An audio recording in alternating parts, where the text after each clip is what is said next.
Hey again, people. The trial, I think, is closed today because of the holiday, so they're not doing the trial. So I was kind of like trying to dig up. I'm still getting a lot of comments that I'm being crazy and how can I not see the conspiracy, and somehow now I'm involved.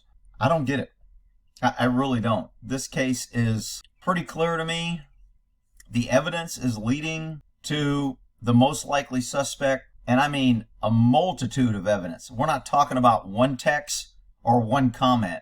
We have all kind of things just off the top of my head. Last person with the body, they were arguing. Testimony that she was jealous and angry and would go into rages of fits and would cuss people out, and he wasn't happy and she wasn't happy, and they were out front of the house for a long time and she never went in the house, but somehow she let him off and doesn't remember, and they were both drunk and there was drinking involved, and her tail light was broken and there was fragments on it, and there was fragments on the ground, and there wasn't anything. I mean, she's the one that found the body. She's the one that mentioned that she could have hit him, might have hit him, did hit him. The amount of evidence pointing to this woman is pretty overwhelming. Now, the defense has not even started their case yet. All this evidence, the defense could tear up everything. The defense could put her on a stand and she could tell exactly what happened, what was the last thing they said, what was the mood when they left, did he get out of the car?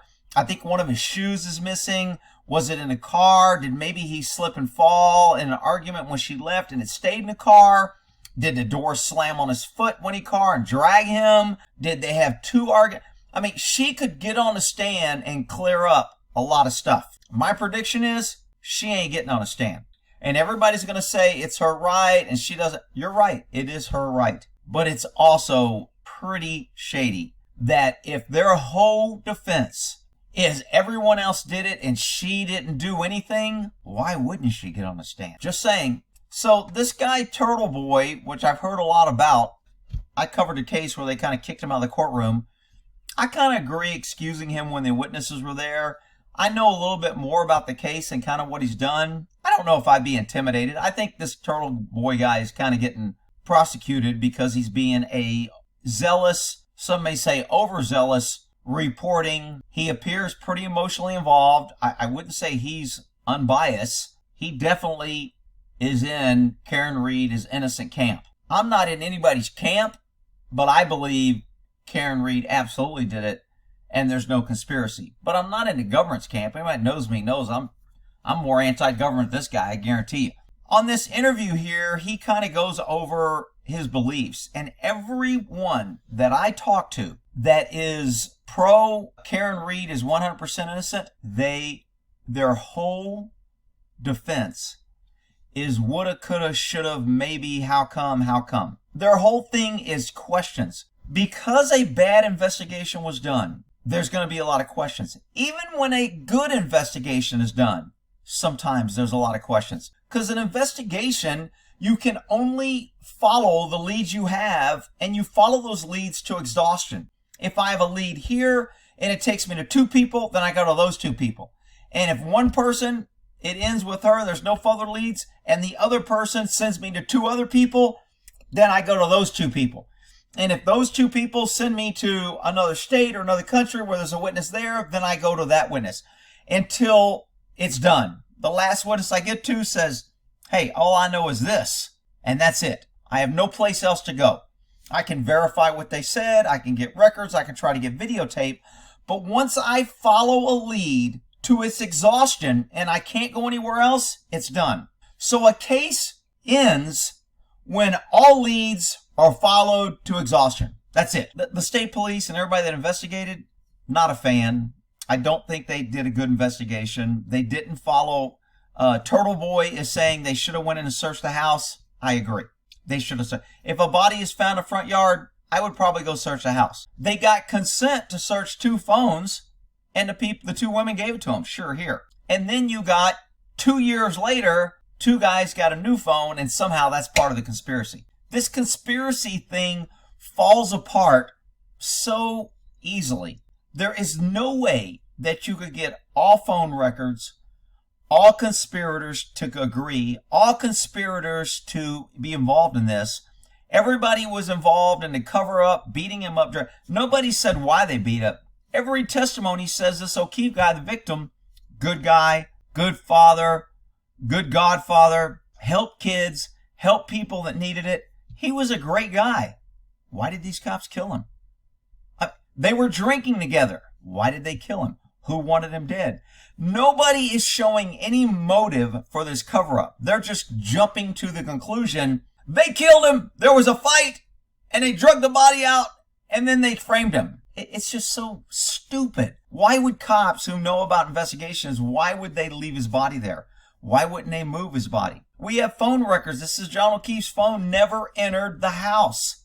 Not only did it never enter the house, it didn't move after, according to Karen Reed, when she dropped him off, which would imply he was unconscious or he was so drunk he passed out. People are talking about the wounds on his face from a fight. The coroner said it wasn't consistent with a fight. It wasn't consistent. A fist and bones and different punches, they create different injuries on the body that's not uniform with a solid impact. My guess is the impact to his face was either the car or him hitting the floor. And he was drunk and maybe he rolled over. And that's how the phone got underneath him. I mean, so in the big conspiracy thing, let's see. Bunch of cops get together, they beat up a guy in the house, and their big plan is to drag his body out, and they take his phone, and instead of putting it in his pocket, like it would be normal, like he died out there, they pick up the body and slide it underneath him, in the hopes that maybe Karen Reed will have a broken taillight, in the hopes that maybe Karen Reed will come back and search, in the hopes that maybe Karen Reed will make statements that, did I hit him? Could I hit him? Did I hit him? I killed him. I hit him. In the hopes that Karen Reed will find the body.